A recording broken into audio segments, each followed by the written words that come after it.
दरम्यान निवडणूक आयोगाविरोधात काढलेल्या मोर्चात सगळ्याच पक्षाचे नेते उपस्थित होते। याचा अर्थ काँग्रेस आणि मनसे निवडणुकीसाठी एकत्र आले असा होत नाही। मनसेला बरोबर घ्यायचं की नाही याचा अधिकार काँग्रेसचे भाई जगताप आणि महाराष्ट्र प्रदेशाध्यक्षांना कुणी दिला?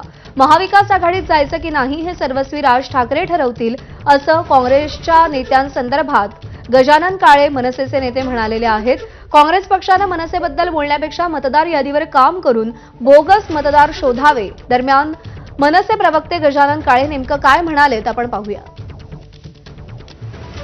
तेव्हा आम्ही मोर्चासाठी एकत्र आलो किंवा आम्ही मतदार यादीतले दोष दूर करा म्हणून एकत्र आलो, याचा अर्थ आम्ही काँग्रेस सोबत गेलोय किंवा काँग्रेस सोबत जाणार आहोत किंवा काँग्रेसने आम्हाला आमंत्रण दिलंय किंवा आम्ही काँग्रेसला आमंत्रण दिलं असं होतच नाहीये।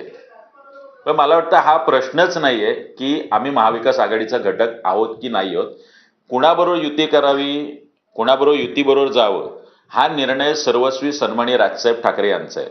हे सगळे निर्णय दिल्लीवरून होत असतात। तर मला वाटतं ही सुद्धा बडबड आता काँग्रेसच्या नेत्यांनी थांबवली पाहिजे की आम्ही मनसेसोबत जाणार आहोत की नाही जाणार आहोत, मनसे आमच्याबरोबर येणार आहेत की नाही, हा निर्णय घेण्याचा कुठलाही अधिकार भाई जगताप आणि हर्षवर्धन सकपाळांना नाही। दरम्यान खासदार संजय राऊत यांनी आता रुग्णालयातला फोटो ट्विट केलेला आहे। अग्रलेख लिहित असल्याचा फोटो संजय राऊत यांनी ट्विट केला आहे। हात लिहिता राहिला